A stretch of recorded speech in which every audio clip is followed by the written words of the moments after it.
I am honored to be your host for today's emergency Rohingya protest in Bradford. As a member of the Rohingya community, this cause is deeply personal to me. I want to extend my heartfelt gratitude to each and every one of you for joining us. Your presence today is a powerful statement of solidarity and support for the Rohingya people who continue to face unimaginable horror, including crime against humanity, systematic persecutions, and genocide. We have gathered here today with a unified purpose to raise our voice and demand immediate action against ongoing atrocity inflicted upon the Rohingya by both Burmese military and the Arakan army. This event is more than just a protest, it's an important call to action. We are here with four much needed key demands. First, to end the violence in Arakan and Myanmar. So we call the Arakan army and Myanmar military to immediately cease all acts of violence against Rohingya people.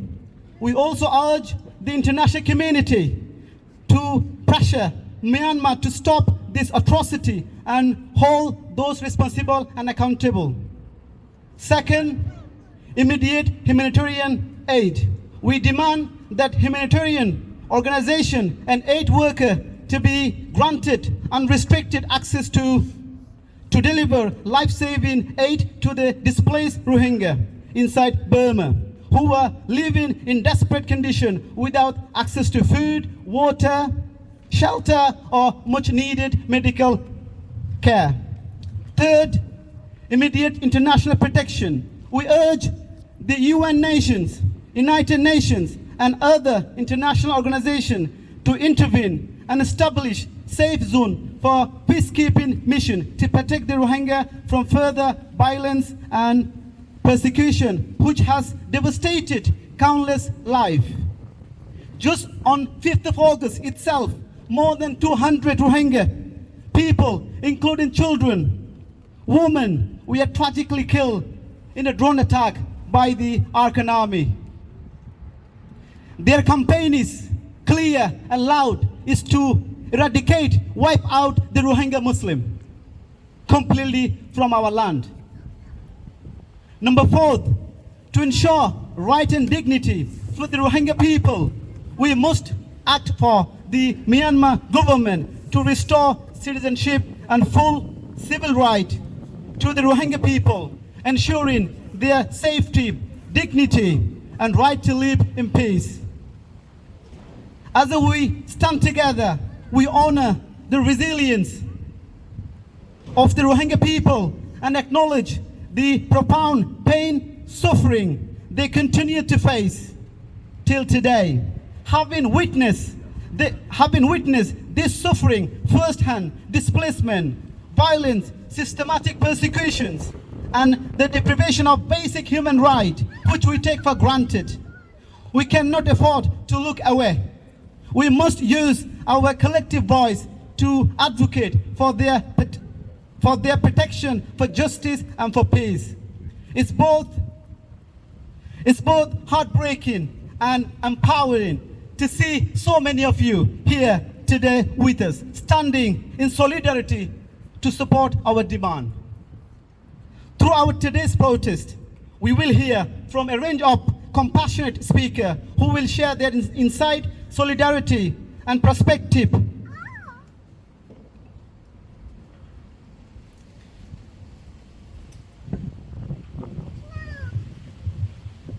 I lost my line.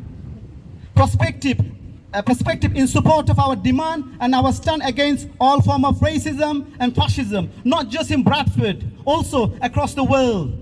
Whether it's Palestine, Uyghur Muslim, Kurdish, Kashmiri people, Roma people, and indigenous people like Rohingya and others. Once again, thank you all for being here, for your compassion, and for your unwavering support. Without further ado, I'm honored to introduce our first Councillor Kamran Hussain an incredible advocate for the Rohingya cause, and a local council from Bradford, Tola. Thank you very much. Please join me in welcoming Kamran. Thank you.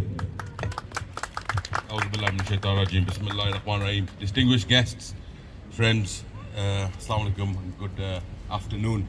Friends, it gives me, again, marking the 7th anniversary here today, and I'm privileged that my brother Amin invited me here to speak and say a few words around the genocide that is taking place in Myanmar at the moment against the Rohingya community. Friends, I was reading up yesterday a report by Amnesty International in respect to the latest atrocities that are currently taking place with the Rohingya community, especially on the border of the Bangladesh and the Myanmar border, where over 500,000 Rohingya Muslims at the moment are trying to flee from the persecution of the Myanmar and the Arakan army at the moment. And to be fair, we have to call a spade a spade.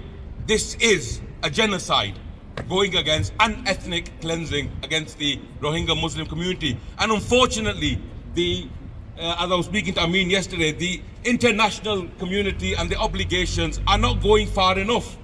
There has to be sanctions that other countries have put in place, but unfortunately successive governments, and we call upon the UK government, the Labour government at this moment to increase those sanctions and make sure that the Myanmar government understands that the genocide that is currently taking place against the Rohingya community must stop, and we must make sure that we stand in solidarity with the Rohingya people. Friends, also, it is not the irony in this actually, because as we stand here today marking the 7th anniversary of this genocide, the atrocities have becoming worse and worse as we go along. What we're seeing is over 200 people in a stay of one incident, 200 Rohingyas, Muslims being subjected to persecution, and over 355 were just killed on the 21st of August. We're only talking literally 3-4 days ago. And unfortunately, there has been the silence from the international community has been deafening. I see that there's a ruling that's currently being done at the ICJ, but that ruling isn't moving fast enough. They're not trying to justify the Rohingya army, the Arakan army's involvement within the Myanmar at the moment. But what they're actually doing is they're trying to turn a blind eye and trying to ignore the atrocities that are going on in Myanmar. But let me be absolutely clear. As the portfolio holder for Bradford, for the neighbourhoods and community safety, I want to stand here on behalf of Bradford Council, and I want to reaffirm our position very, very clear here today. We stand with the people of the Rohingya community. Bradford is a place of sanctuary, and Bradford will always welcome the Rohingya community no matter what, and we will make sure that you in Bradford, the Rohingya community, have always a voice and a platform within the Bradford district. And again, solidarity to the Rohingya community. Thank you very much. Thank you, brother. Many years, but even though we have a case in ICJ at the International Court of Justice, it's been slow. So that shows us we are failing to protect the innocent Rohingya civilian in Burma who has been targeted, persecuted, victim of racism, fascism and genocide. And we are here to show our solidarity, to show that we cannot reject, or we cannot be silent anymore.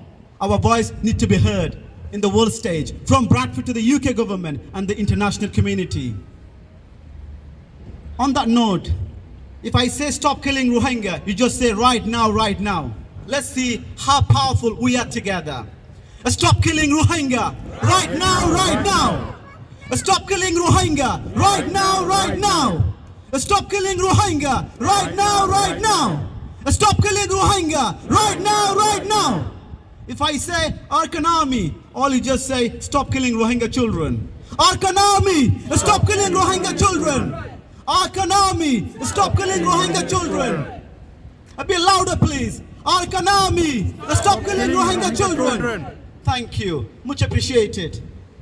Now I'd like to call speaker from Rohingya community, one of our privilege, Dr. Muhammad Hubaib, an international director of Rohingya advocacy from the Rohingya Center in Bradford. Brother, thank you very much. Welcome, Dr. Hubaib, please.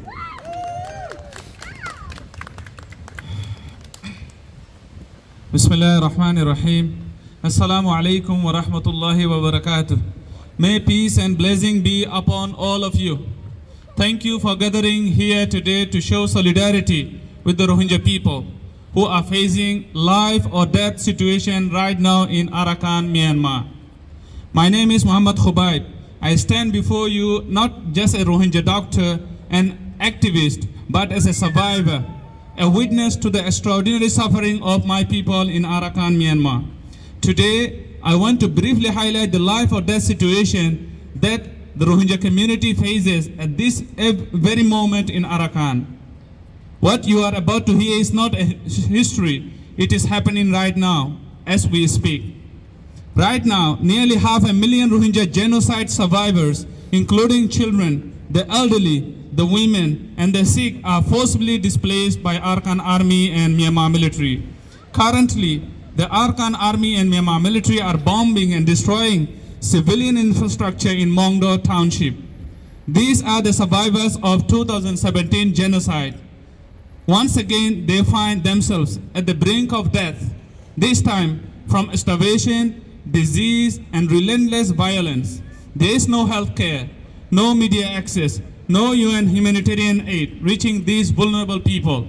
Children are dying from preventable disease like diarrhea and vomiting. Civilians are being targeted. My own family was not spared. On June 20th, the Arakan Army bombed my father-in-law's house while they slept, killing 2 of my family members injured. My mother-in-law was bleeding, I saw in a video footage. She was unable to get medical treatment needed until now. On August 5th, the Arakan Army and Myanmar military forcibly drove hundreds of thousands of Rohingya from their homes to the bank of a river. Then, in a heinous act of cruelty, the Arakan Army dropped a dozen of bombs on the crowd, instantly killing more than 200 people. Rohingya dead bodies are now floating on the bank of the river, a tragic and horrifying testament to the ongoing genocide. Children's bodies were blown away into pieces due to the bombing by the Arakan Army. Those who were not killed instantly by the bomb died from injuries and bleeding, as there are no treatment facilities available. Sometimes, in desperate attempts to survive, the injured try to cross the Naf River to reach Bangladesh for medical treatment. Tragically, they often die on the way due to the heavy bleeding, unable to reach the hospital because of the long distance. Between March and May in Butidong Township, over 2,000 Rohingya were mercilessly killed by Arakan Army. Hundreds of thousands of our people, including educated Rohingya youth, have been taken as hostages by Arakan Army. These are not isolated incidents. They are part of a systematic campaign of genocide that started as a slow-burning genocide in 1978 and exploded in 2017. During that time, Myanmar military launched a full-blown genocide against our people, burning down 354 villages, killing at least 7,600 people, including 730 children under the age of 5. The method of murder were brutal. Many were shot to death, burned alive, beaten to death, or subjected to sexual violence. Over 1 million Rohingya now living in overcrowded refugee camps in Bangladesh, Cox's Bazar, with little hope for the future. The most painful truth is the silence of the world. Governments are silent. Human rights organizations are silent. The world is watching a genocide unfold, yet it remains silent. But we standing here today cannot be silent. We must not be silent. Our voices, our solidarity, our action can determine the fate of Rohingya people. By amplifying our voices, we have the power to save lives. Today, I call upon the free people of the world, those who love justice and human dignity, to do everything possible to protect the Rohingya people. We must demand that our government act that international organization intervene, that the world no longer turns a blind eye to this ongoing genocide. Your presence here today sends a powerful message that we will not stand by as our brothers and sisters are slaughtered, that we will not allow history to repeat itself, that we together will fight for the Rohingya people's right to live in peace and dignity. Thank you so much. Thank you for a fantastic insight of Rohingya persecution and genocide in Burma. Right. Now, before I would like to our third speaker, I would like to say, if I say what do we want, you just say international protection, just to show our voice a bit louder and clear for the people who are not here. What do we want? International protection. What do we want? International protection. What do we want? International protection. What do we want? International protection.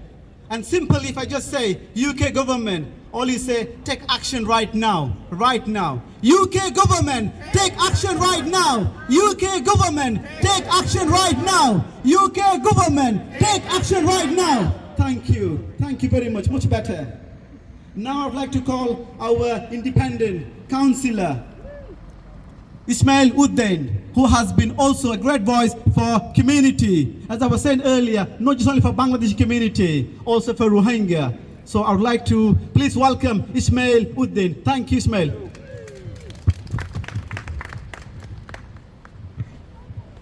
Bismillahirrahmanirrahim. To begin with, Assalamu alaikum and hello to all my dear brothers and sisters in attendance today. I'm Councillor Ismail Uddin, an independent councillor for Bolingham Park End. Back in 2017, I was a 13-year-old boy. I was still studying in school. A 13-year-old boy who didn't know what was unravelling in Rohingya. Alhamdulillah, I had the privilege to education, to housing, to safety. However, Muslim children in Rohingya didn't. Back in 2017, the military launched an attack on Rohingya Muslims and the world was silent. Over 700,000 Rohingyans were displaced as a result, with several thousands being beaten, being attacked and being killed. Now the reason I stand here today is to remind us that we must remain in solidarity. As Cameron Hussein rightfully pointed out, this is a city of sanctuary. We must be welcome to all communities, because that is what makes our city good. That is what makes us proud of our city. Today we can stand here safely and we can protest without persecution or repercussions. But we cannot do that in Rohingya. Now what can we do? We must continue to voice our opinions. We must continue to fight. Injustice is across the world. Today it may be Palestine, tomorrow it may be our own countries. Why do we stand with Rohingya? We stand this for a principle, for the fact that we must fight against injustice, no matter where it may be. Yes, I may be a young man, but I have seen the horrors unravel in Rohingya. So what can we do? Like I said, we voice our voices, but also we call for the UK government to impose sanctions on Rohingya. We must call for the international communities to condemn Rohingya. Another repercussion of this genocide is that the mass exodus is going towards Bangladesh, their borders. As we know, Bangladesh as well has its own challenges. So with more refugees coming in, it will continue to impose more challenges in Bangladesh. This can include a lack of opportunities, a lack of education, and more deprivation. So inshallah, we must continue to make dua. We must hold our representatives accountable and say, enough is enough. You must condemn this. So like he said as well, we must continue to impose economic sanctions. We must go to international court and make them condemn them too. So Jazakallah for coming today, but just remember, this cannot be just one. We must be one. We must continue to mobilize. Thank you. Thank you. As Ismail was saying, Bangladesh itself, Bangladesh is the neighboring country to the Burma, and whenever Rohingya are feeling persecution, the first country that comes is Bangladesh. So we are always grateful. As I've been Rohingya, and from the Rohingya community, we send our solidarity. And what's happening in Bangladesh right now, they float. We probably have seen in the news now, right now in Bangladesh what's been happening. And Bangladesh always been a great friend for Rohingya community. However, in Bangladesh right now, there are more than 1.3 million Rohingya people seek sanctuary and safety in refugee camp. The world call is one of the world's largest refugee camp. The condition is dire, but at least it gives us a sense of protection, even though the facilities, the conditions are not very good, I would say. However, at least it saves some people's life.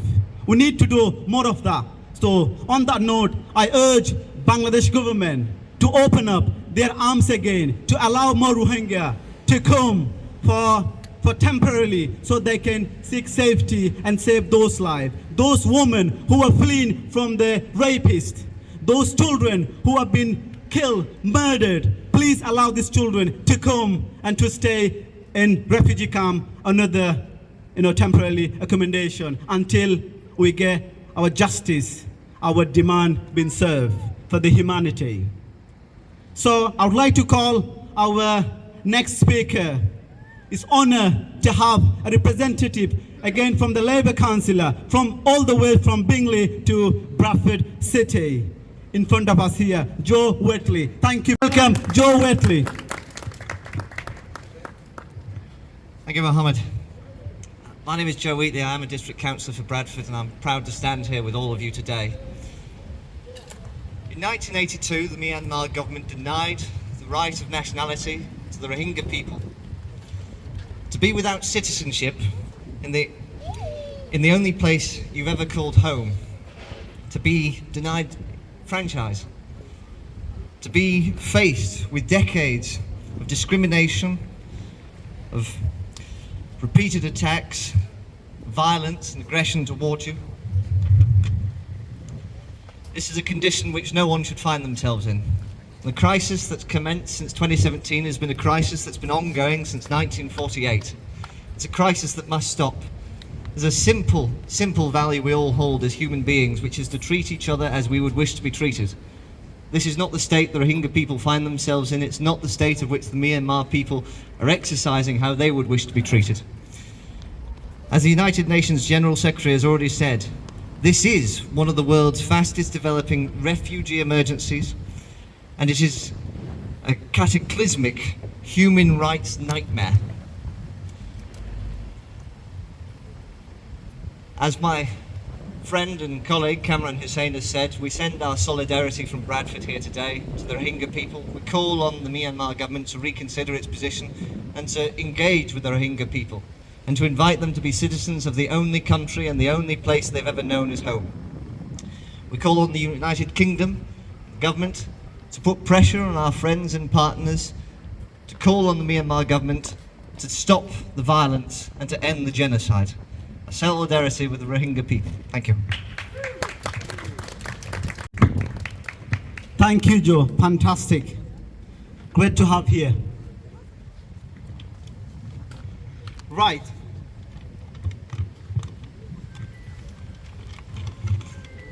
Before we move on to our next speaker, I want to say again loud and clear, when I say Arkan Army, all you say, stop killing Rohingya. We need to save Rohingya people. Arkan Army, stop killing Rohingya. Arkan Army, stop killing Rohingya. Arkan Army, stop killing Rohingya. Arkan Army, stop killing Rohingya. If I also say Arkan Army, stop raping Rohingya women. Arkan Army, stop raping Rohingya women. Arkan Army, stop killing Rohingya women. Arkan Army, stop raping Rohingya women. Thank you very much. Much better. Now, I'd like to call our next speaker, Solidarity from Socialist Party, Ian. Thank you very much, Ian. Please welcome Ian. Yeah, thank you very much. I'm Ian Dalton. I'm the Yorkshire Regional Secretary of the Socialist Party. Obviously, many of the other speakers have spoken to the horrific experiences that the Rohingya people have been going through for decades, but particularly since the events of 2017, when hundreds of thousands had to flee Rakhine province in Myanmar.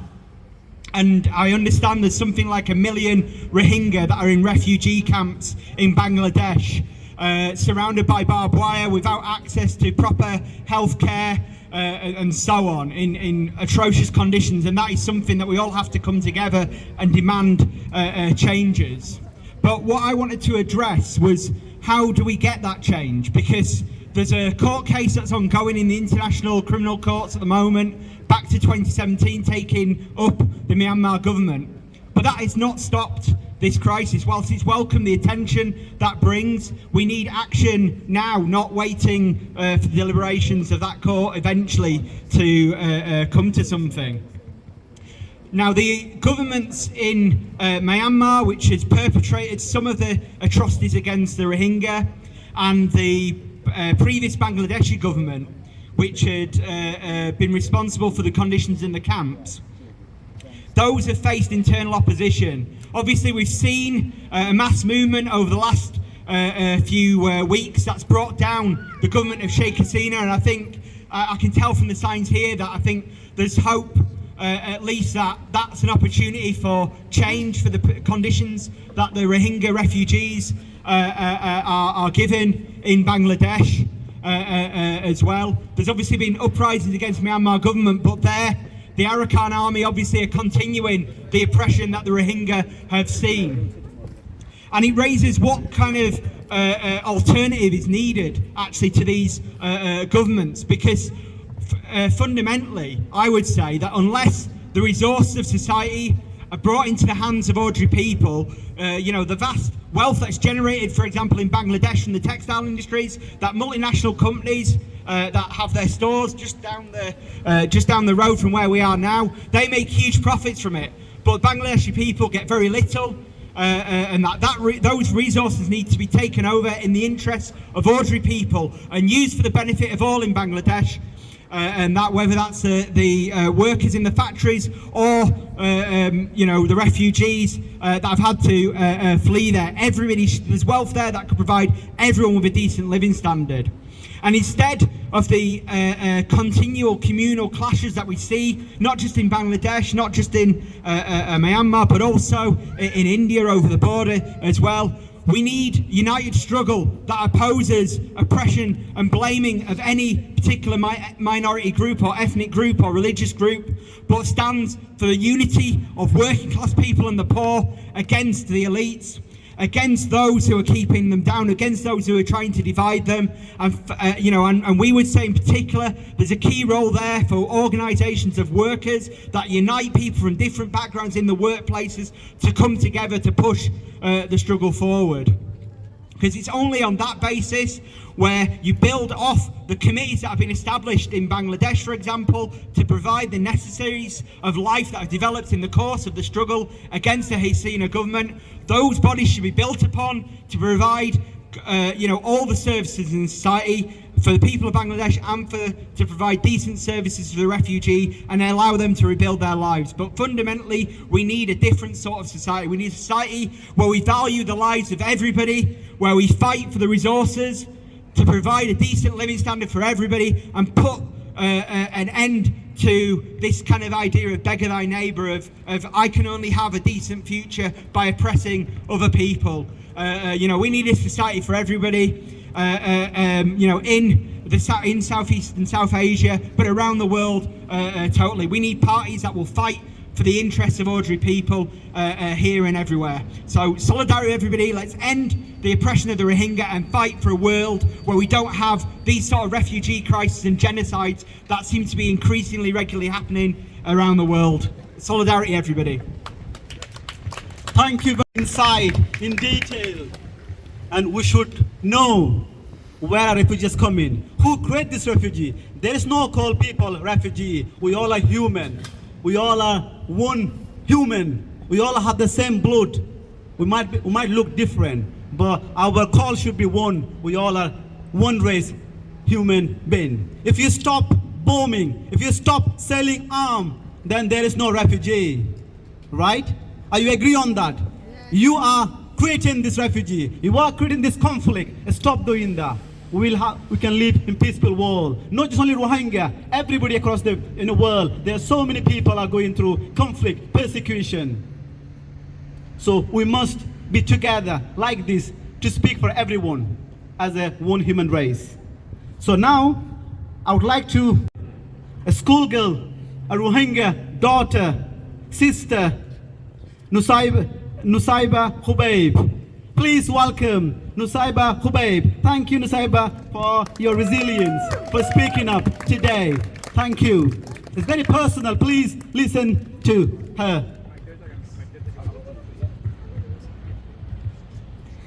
Dear Prime Minister, my name is Nusaiba and I'm just 8 years old. I'm a primary school student here in the United Kingdom, but my heart is far away with my family and all the other Rohingya children in Arakan, Myanmar. On the 20th of June, the Arakan army bombed my grandparents' house. 2 of my family members were killed. I saw a video of my grandmother injured and bleeding. Since then, my grandparents have been running for their lives. I can't sleep. I can't focus on my studies. I feel sad all the time. So many Rohingya children are suffering with no food, no healthcare, and no safe place to sleep. It hurts me to know that hundreds of thousands are running for their lives. On the 5th of August, more than 200 of our people were bombed and killed in just one day by the Arakan army. This is more than just a tragedy, it's a crime. The Arakan army and Myanmar's military are committing terrible crimes against our people, against humanity, and against our future. Dear Prime Minister, you have the power and responsibility to help. Please don't let more Rohingya children suffer and die.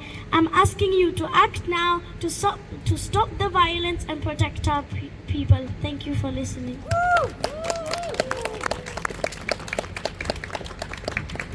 Thank you, Nusaiba. As you have heard from this schoolgirl, personal story, that's how it is, that's how bad it is. We cannot tolerate this. We cannot accept this ongoing forever. We must wake up collectively for the justice to protect these innocent people. Now I would like to bring our next speaker, a friend of Rohingya, who has been a great support to put this event, to reach out to the wider community, none other than Rob Houven from Stand Up Racism Bradford. Please welcome Rob. Thank you very much, Mohammed. It's a great honour and privilege to have been invited to speak on this platform in support of the Rohingya community and against the genocide against that community. And it was a great honour and privilege to have Mohammed yesterday at our unity rally organised by Stand Up to Racism make a very powerful speech to the audience there about exactly what was happening in Burma, in Myanmar, to the Rohingya people. Many of us, of course, over the last 10 months and more, have been campaigning over Palestine and the genocide going on in Palestine, perpetrated by the Israeli government, and the similarities between what's happening to the Rohingya and what has been happening to the Palestinians is very, very striking to my mind. The Palestinians, a community demonized and dehumanized and then slaughtered, as we've seen, and very similar things going on in Myanmar. And I think it's very important that we take the arguments about what's happening, the message, the information about what's happening to the Rohingya into the Palestine movement, because people need to be educated. We need to raise the profile of the Rohingya. But I'm also struck by something else. Over the last 3 or 4 weeks, we've seen an upsurge in racist violence in this country. Terrible racist violence. It's why we had our unity rally yesterday. That racist violence is directed, above all, well, partly against the Muslim community because of Islamophobia, of which, of course, the Rohingya community is a part, but also against migrants and refugees. And the story of 500,000 refugees, more than 1 million refugees of the Rohingya community being in Bangladesh is heartbreaking. Bangladesh is a very poor country. It's a country that's growing, but it's very poor. How can it sustain more than 1 million refugees, Rohingya refugees? And this country is taking a fraction of the refugees across the world. The problem here isn't that we've got too many refugees, it's that we don't have enough. This government is not allowing in the refugees it should be allowing in, which is why people are coming across the channel and drowning in the channel in those small boats. It's outrageous. And our message from Stand Up to Racism is that this has got to stop. And it's not just Tommy Robinson, it's not just Nigel Farage, it's the fact that the leaders of the main political parties are feeding into this racism against refugees and migrants, and we have to campaign against it. And the last point I want to make is this: we have to raise the profile of the Rohingya issue across this country, and one of the most important places to raise it is within the trade union movement. And I'm very pleased that Dennis White, who's from the National Education Union, who's here earlier, is going to invite Mohammed to come and speak at a branch meeting. They have a history in the National Education Union of supporting the Rohingya community, and we want that across the trades union movement. So the last thing to say is this: we have to fight against genocide and oppression across the world.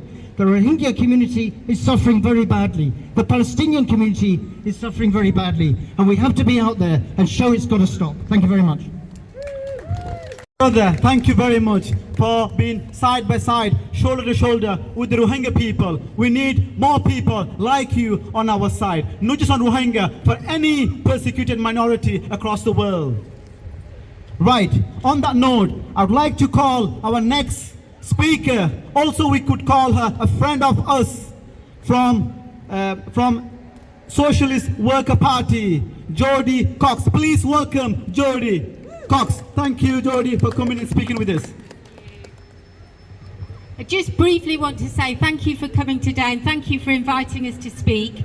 I think we have to ask why it is that an 8-year-old Nusayba has more compassion, more understanding and more humanity than the people who are supposed to represent us in Parliament.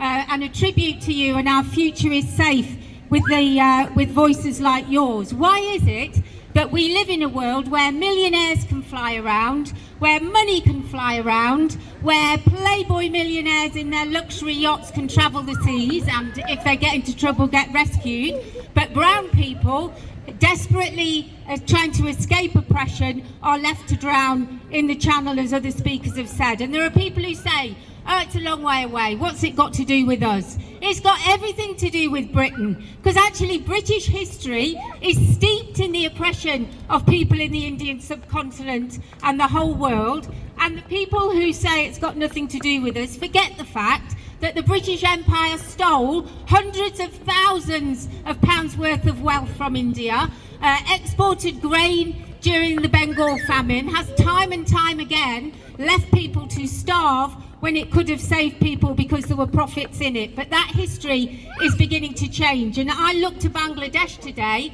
and played tribute to the, I think, 200 or 300 students who died in the protests there, because it's protests from below that can bring governments down and that can change things. And also in India, I would like to pay tribute for the health workers who have gone on mass strike to protest against violence against women. When one of their comrades was raped and murdered, I think up to 300,000 health workers walked out in solidarity. That's how we're going to change oppression. That's how we're going to bring down tyrannical government. So I want to say, as Rob did, solidarity between the Rohingya people, between the Palestinian people and their supporters, between those fighting racism and fascism in this country is what we need to do. Refugees are refugees because of climate change, which is fueled by the millionaires in their jets and their yachts.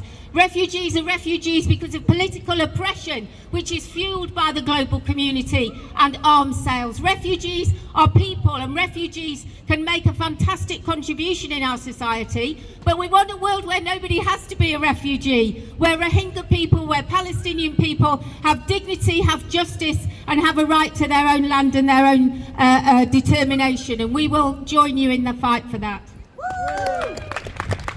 Thank you, Jody. Thank you so much for your solidarity with Rohingya people. Now, I would like to speak our next speaker, Philip McQueen, who has been a great voice and a great Bradford activist for the people of Palestine. Now, we can call it also activist for Rohingya. Welcome, Philip, please. Thank you. Thank you very much. I've never been to Myanmar, but I wanted to come here today because I read this amazing book, Burmese Days. It's written by George Orwell, and I'm sure many of you know many of George Orwell's books. And this is one of his first novel, and it was based on his experiences working as a policeman in the 1930s in what was then called British India. The word Myanmar was not known. And at that time, there was no religious hatred between Buddhists and Muslims. It was the British who used divide and rule because they wanted the resources. They wanted the oil. Today, we see the oil and the gas being exploited by the regime. And what this book meant so much to me, and why I'd highly recommend it to anybody who's interested in what's going on today, is because it shows how deep racism runs in the British Empire.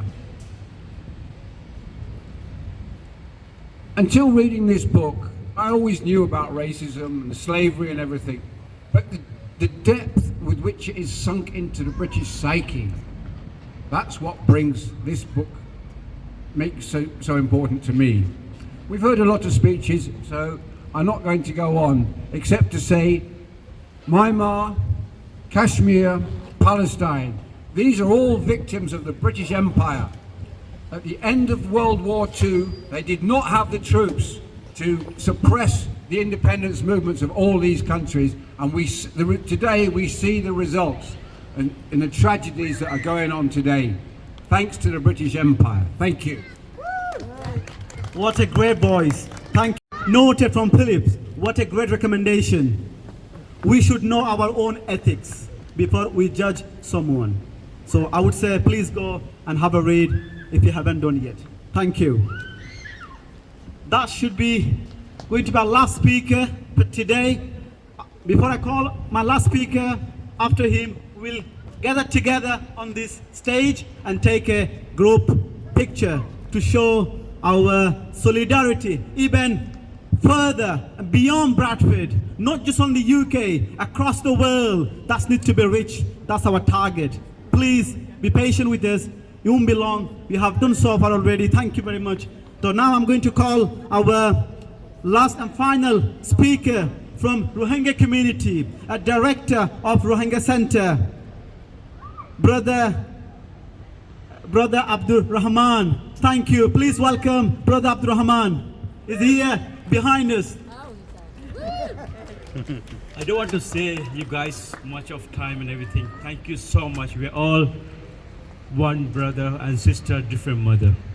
Thank you very much to support our Rohingya brothers, sisters, all over the world, not Muslim, all human beings.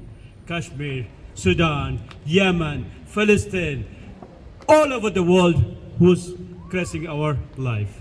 Thank you very much. Thank you very much, your honors. And there is our all Rohingya's grandfather is there, so they're a little bit shy to speak, but I really see when our small daughter saying something, he's crying.